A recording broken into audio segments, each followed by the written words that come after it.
Boa noite a todos, sejam bem-vindos para mais um Pod Café com Fá. Hoje estamos aqui com o médico urologista, Dr. João Dias, para esse mês tão importante do Novembro Azul, de cuidados com a saúde do homem. E aí eu te pergunto, Dr. João, conte para quem está nos assistindo, quem é o Dr. João Dias e por que quis ser médico urologista? Boa noite a todos, eu agradeço o convite para conversar um pouquinho sobre o Novembro Azul, o mês de conscientização do câncer de próstata. Eu sou médico, sou urologista, sou médico há 32 anos, formado pela Faculdade Baiana de Medicina. Depois que eu terminei a faculdade, eu fiz uma residência em cirurgia geral e depois outra residência em urologia em São Paulo. Geralmente, quando a gente faz uma especialidade cirúrgica, como urologia, cirurgia plástica, é um pré-requisito fazer cirurgia geral antes. E sou mestrando na Faculdade de Medicina e Saúde Pública em Medicina e Saúde Humana. Bacana. E o senhor acha que os homens cuidam menos da saúde? É mito isso? Por quê? Com certeza, cuida muito menos da saúde. Estatisticamente, o homem vive menos do que a mulher 7 anos. Então, isso é um dado importante. E por que isso? Porque o homem se esquece de cuidar da sua saúde. Desde criança, quando a menina sai dos cuidados da pediatria, geralmente a mãe leva para o ginecologista, para fazer uma avaliação, explicar sobre menstruação, sobre IST, sobre câncer de mama, câncer uterino. E geralmente o menino não tem esse hábito, das famílias levarem ao urologista para esclarecer sobre determinadas doenças. Então, com certeza, é super importante e o homem vive menos do que a mulher justamente porque não cuida, não faz o preventivo. Então a melhor coisa é você se prevenir a sua saúde para quando for as doenças que têm cura, não chegar ao momento, uma fase que já está numa fase muito avançada. Verdade. E qual a importância dessas campanhas de conscientização como o Novembro Azul? É importante porque isso faz com que tanto o homem quanto as famílias, geralmente a mulher, uma filha, faz com que o homem, o pai, o esposo, o companheiro, pegue e vá ao urologista com essas campanhas. Mas é importante a criança, o adolescente, já ir desde cedo ao urologista, porque tem doenças como o câncer de testículos, que é mais incidente em adultos jovens de 20 a 40 anos de idade, e o urologista, pelo menos quando vai no meu consultório, eu oriento pelo menos uma vez ao mês palpar o testículo.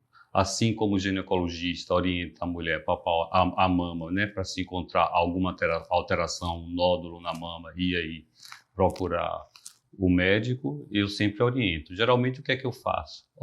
Pergunto que dia você nasceu. 10 de janeiro. Então todo dia 10 do mês você toma um banho morno, porque o calor ajuda a relaxar a musculatura da bolsa escrotal e isso facilita a palpação do testículo.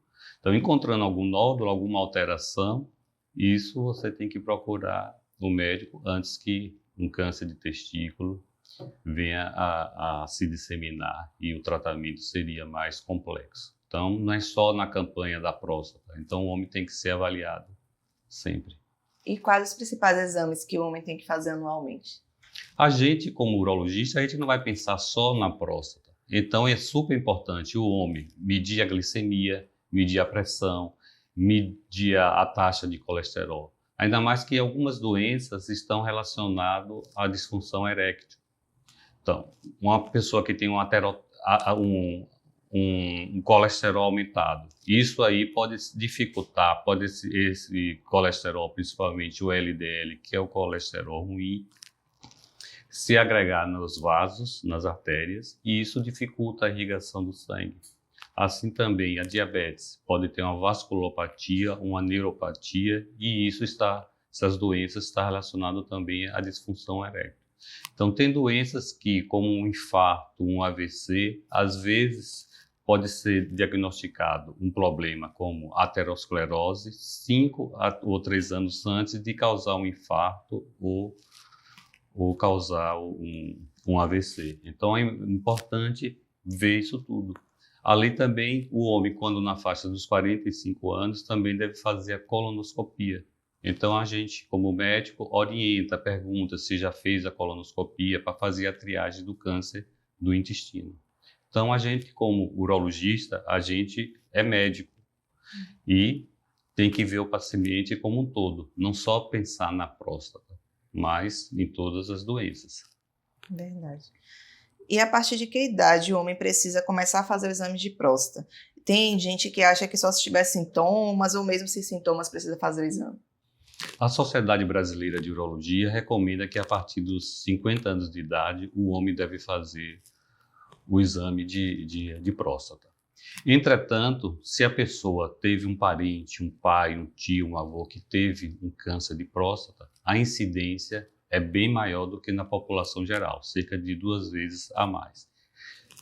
Essa população se deve fazer o exame da próstata para averiguar se tem o câncer a partir já dos 45 anos. Também tem população como os afrodescendentes, que a incidência de câncer é maior. Isso se deve a fatores genéticos. Também deve começar um pouco mais cedo, já a partir dos 45 anos de idade. Entendi. E vamos falar, né, do tão temido exame de toque retal, o tabu. As mulheres fazem vários exames invasivos, né, ao longo da vida, mas esse é o que os homens mais fogem de fazer. O que o senhor poderia falar para desmistificar isso e qual a importância desse exame? O exame é simples, não demora menos do que 10 segundos. Então é mais preconceito que o homem tem. Como você falou, a mulher faz muito mais exames, uma mamografia, né, coloca a mama, aperta, um exame ginecológico, né, para colher material, Papa Nicolau, para ver câncer de útero. Então não tem sentido você ir a um endocrinologista fazer só o exame de sangue para ver os hormônios e o médico não palpar a tireoide, né? Não tem sentido você ir no cardiologista e não examinar a pressão, medir a pressão. Então, o urologista, se fizer só o PSA, muitas vezes escapa alguns casos de detectar o câncer de próstata. Como a próstata é uma glândula muito pequena, ela fica abaixo da bexiga e ela é protegida por esse osso aqui do púbis. Então, a gente palpando a barriga, o abdômen, a gente não vai palpar a próstata porque tem esse osso que está abaixo dele, a próstata. Então, pelo exame do reto, você consegue pegar e palpar. Nessa palpação, o que é que a gente vai ver? A gente vai ver a consistência. Geralmente, a próstata tem uma consistência fibroelástica, que é como se fosse a consistência da ponta do nariz. Se você encontra uma próstata mais endurecida, uma próstata irregular, ou então um nódulo, um caroço, isso é um alerta para você fazer outros exames e realmente detectar o câncer de próstata. A importância do toque retal para examinar a próstata é tão importante porque 20% dos casos o PSA está normal e são diagnosticados através do exame de toque.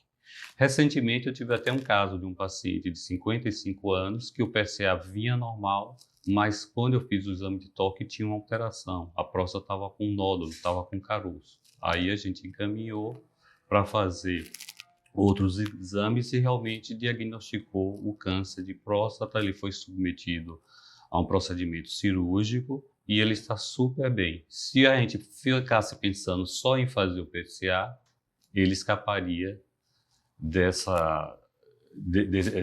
desse tratamento, desse diagnóstico cedo, que aí a importância é cada vez fazer o diagnóstico cedo, porque o câncer de próstata é um câncer curável, mas quando diagnosticado precocemente. Então, essa é a dica. Não esperar ter sintomas, e sim vá ao urologista para que o câncer de próstata seja diagnosticado cada vez mais cedo e aí ter a cura. Bacana. Agora, qual a diferença, né, entre o exame de toque e o PSA que o senhor citou? O homem precisa fazer os dois? Precisa sim. O que é o PSA? O PSA é uma proteína que a próstata produz. Além da próstata, outras glândulas também produzem. É interessante assim, a mulher tem PSA? Tem PSA. Por quê? Porque a mama, as glândulas salivares, umas glândulas na uretra também produzem o PSA, mas em pequenas quantidades. Como O homem tem a próstata produz o PSA. Então, o PSA isolado, como eu dei o exemplo desse meu paciente, em si só não vai diagnosticar todos os casos de câncer de próstata. Os dois juntos vai fazer com que esse diagnóstico seja mais próximo de 100%, e aí, fazendo esse diagnóstico precoce, o câncer pode ser diagnosticado e curado. Bacana. O que significa o PSA alto e quando isso é preocupante? PSA não significa ter câncer. Então, a pessoa tem que dizer, eu estou com PSA elevado. Algumas outras doenças podem elevar o PSA, como o quê? A prostatite, que é a inflamação da próstata. O crescimento benigno da próstata, que é um crescimento que a próstata vai crescendo, geralmente com o homem vai envelhecendo, a próstata também acompanha esse crescimento do envelhecimento do homem, e às vezes ela vai crescendo e vai crescendo para dentro da uretra. Como a uretra, que é o canal da urina, ela atravessa no meio da próstata, ela crescendo. Tem gente que dá mais sorte, ela cresce para fora da uretra, então não vai ter sintomas.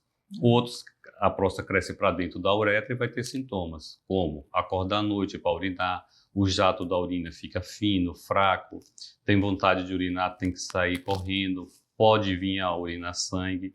Então, o PSA não significa câncer. Tanto é que, tendo o PSA, você tem que fazer outros exames para diagnosticar se aquela pessoa está com câncer ou então outras doenças, como a prostatite, que eu falei, que é a inflamação da próstata, o aumento benigno da próstata.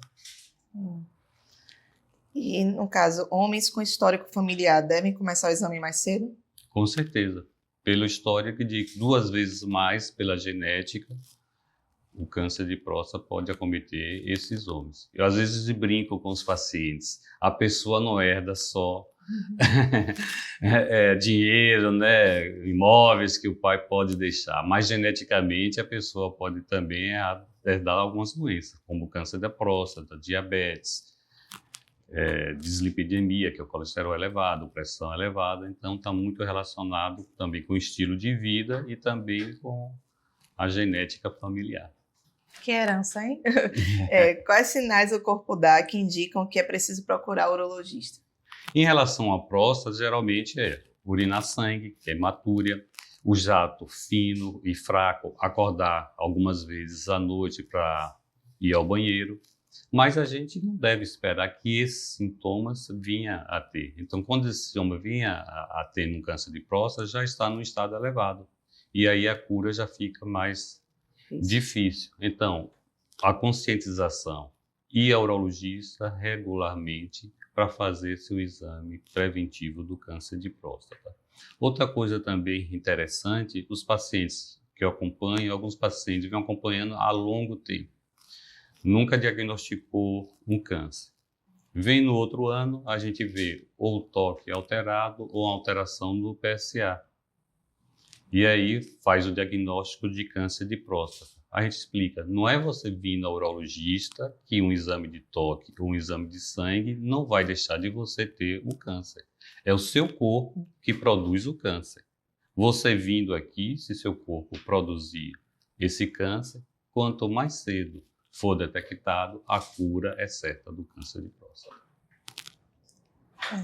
E assim, uma pergunta agora sobre isso, como seria essa cirurgia, descobrindo inicialmente? Geralmente, na urologia está evoluindo muito grande. Antigamente, quando você encontrava um PSA alterado ou uma alteração no exame de toque, se suspeitava desse câncer.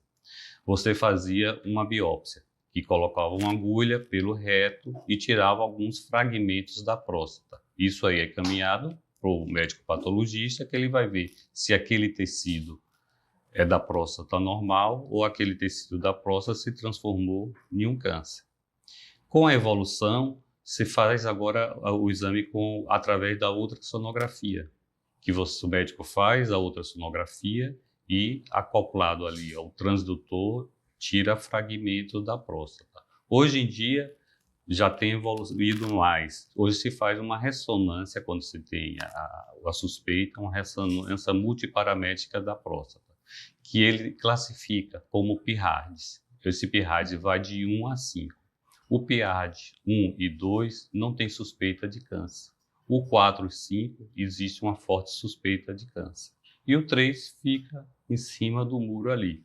Dependendo da evolução, vai acompanhando, então pode também fazer uma biópsia.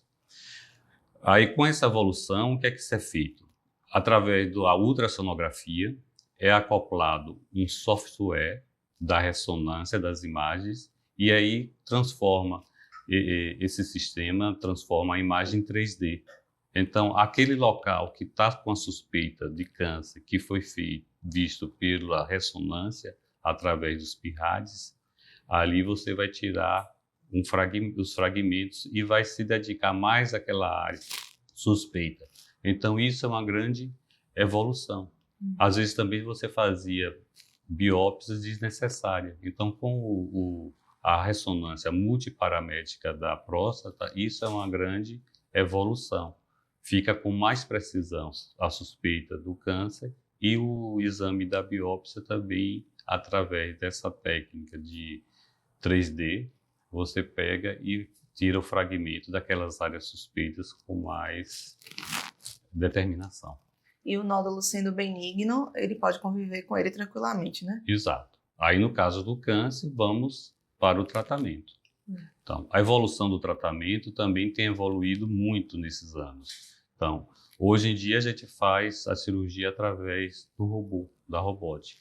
Também tem que explicar aos pacientes que não é o robô que vai fazer a cirurgia, né? Fica até com medo, né? Vai que dá um erro lá, um vírus, um bug. Então, o médico urologista, né, vai manuseando ali os braços do robô que está dentro do paciente. Então, através da tela de televisão, você vai pegando e opera o paciente. Isso aí nos dá uma visão mais detalhada em 3D, é menos sangramento, as complicações inerentes ao procedimento, que são a disfunção eréctil e a incontinência urinária, isso aí é menor. Também o retorno às atividades laborais são mais rápidas. Hoje em dia a gente opera um paciente, semana passada, com 24 horas o paciente teve alta.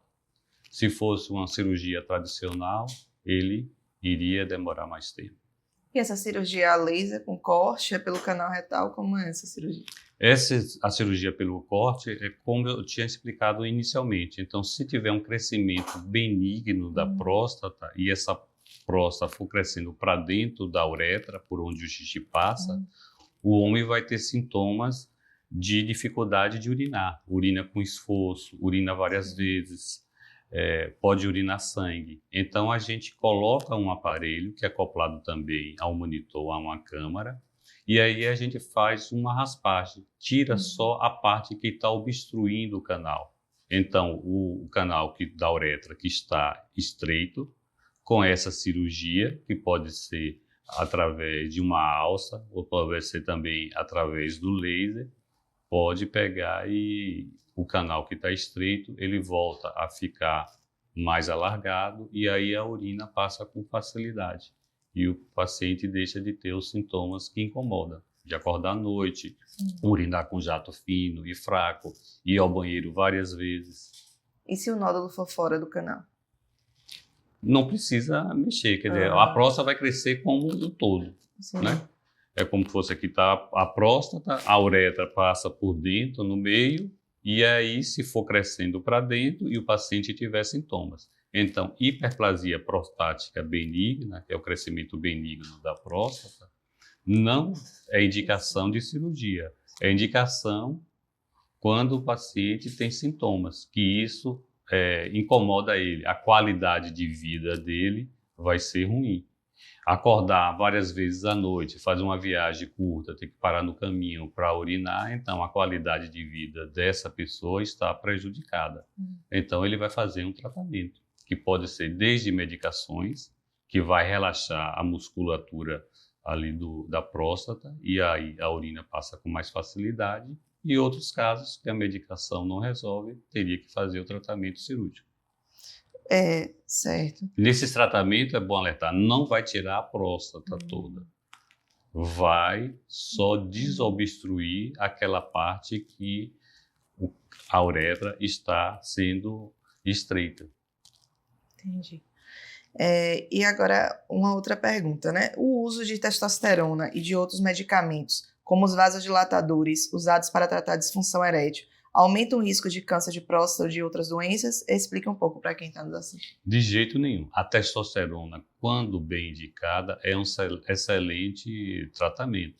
Então, às vezes a pessoa com a testosterona baixa, ele pode ter inapetência, sem dificuldade para fazer uma atividade física, dificuldades, fica sonolento, até relacionado à depressão. E a reposição de testosterona você deve fazer e antes avaliar se o paciente tem um câncer de próstata ou não. Não é que a testosterona vai dar câncer. O paciente já estando naquele momento com câncer, repondo, dando a testosterona de maneira externa, através de medicações, isso pode fazer com que o câncer da próstata se acelere, cresça mais rápido. Então, antes de fazer a reposição de testosterona, deve consultar o urologista para descartar se o paciente tem ali um câncer de próstata ou não.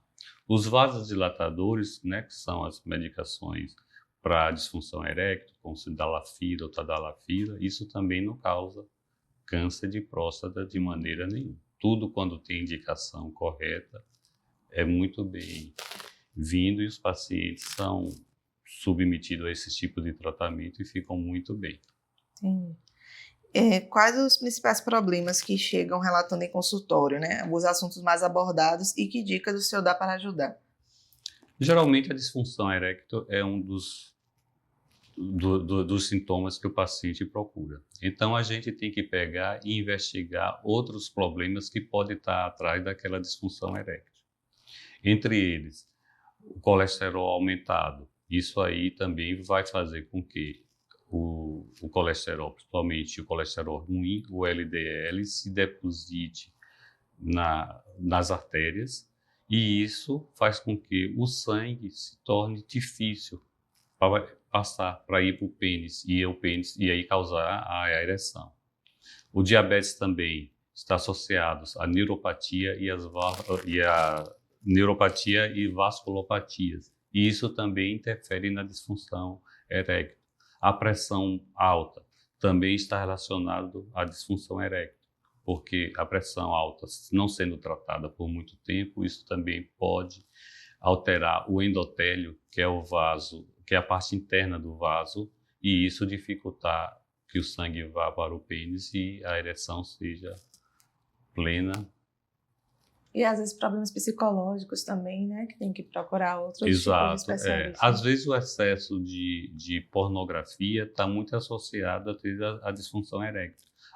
A pornografia em excesso, a pessoa fica muito viciada em só ver através de filmes, de vídeos, e às vezes quando vai para a real com uma pessoa, se compara com aquele ator da pornografia, que às vezes faz performance que não é o normal, ou então o tamanho do pênis ele se compara com outro. Então quando vai ter uma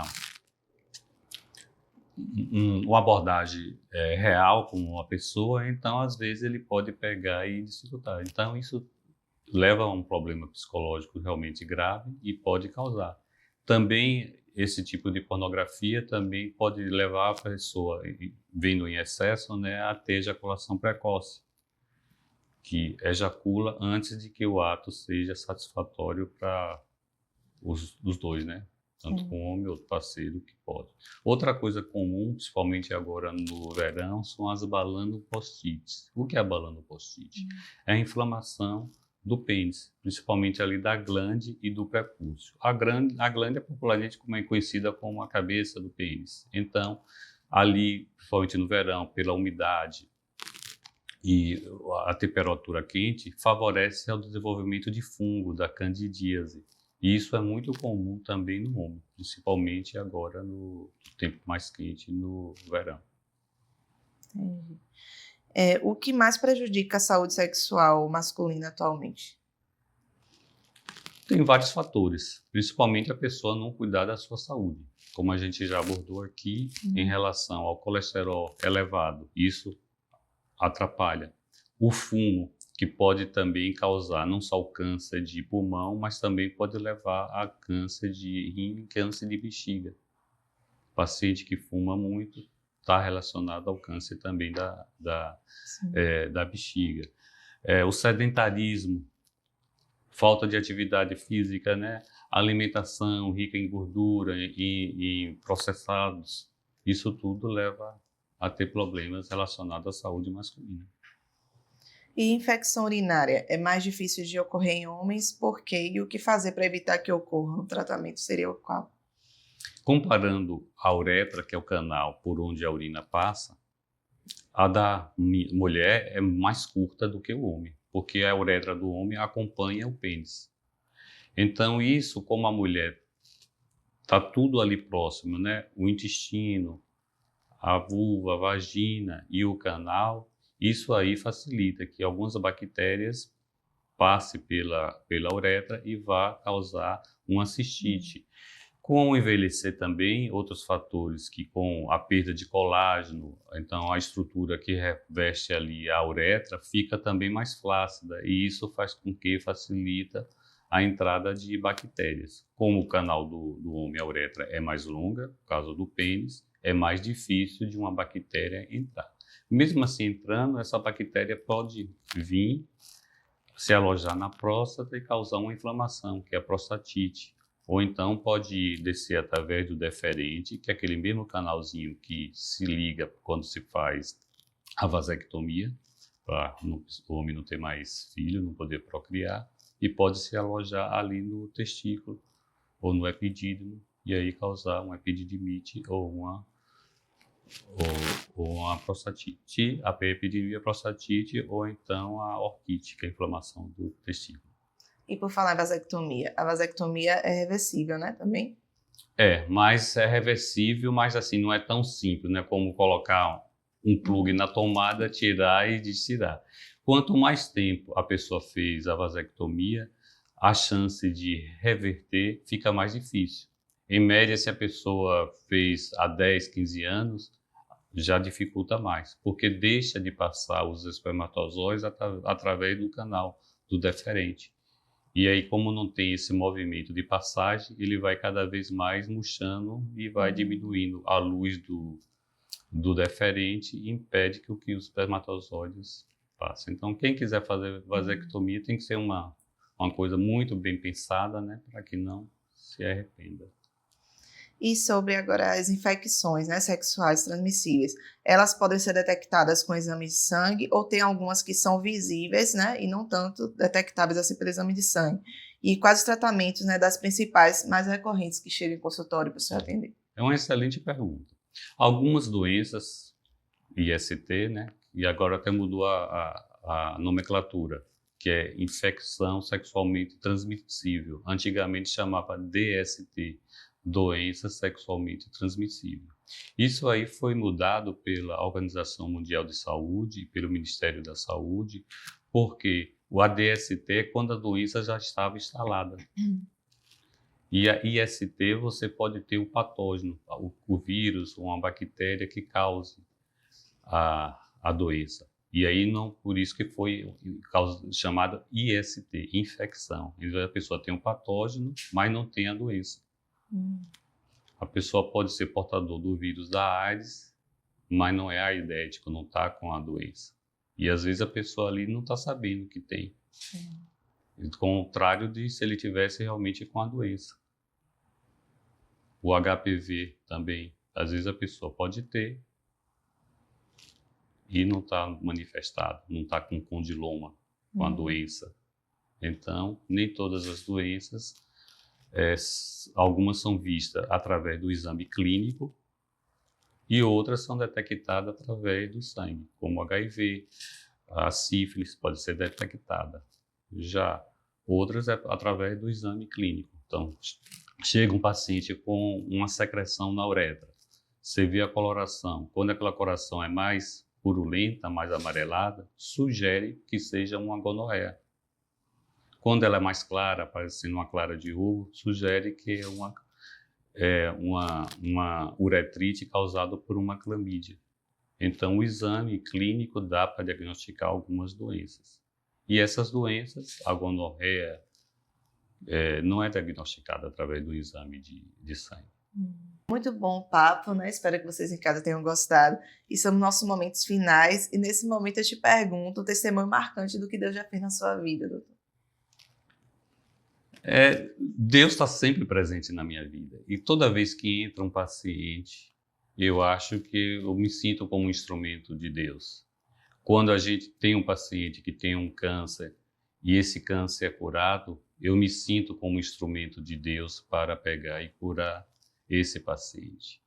E o que eu falo quando o paciente chega e recebe um diagnóstico de câncer, por exemplo, um câncer de próstata, um câncer de bexiga, eu disse, primeiro você tem que ser curado na cabeça. Tenha fé, ache que você vai ser curado. Se você depender da religião, né, faça seus pensamentos positivos, converse com Deus, isso aí já é o primeiro passo. O outro, a gente como médico, eu me sinto um instrumento, né, de Deus para curar essas doenças. Muito obrigada, doutor João, pela entrevista, a lembrancinha para o senhor. Obrigado. Espero que vocês em casa tenham aprendido, né? E procurem um médico urologista. Aproveitem aí a campanha. Fiquem todos com Deus e até a próxima. Tá bom, obrigado a vocês.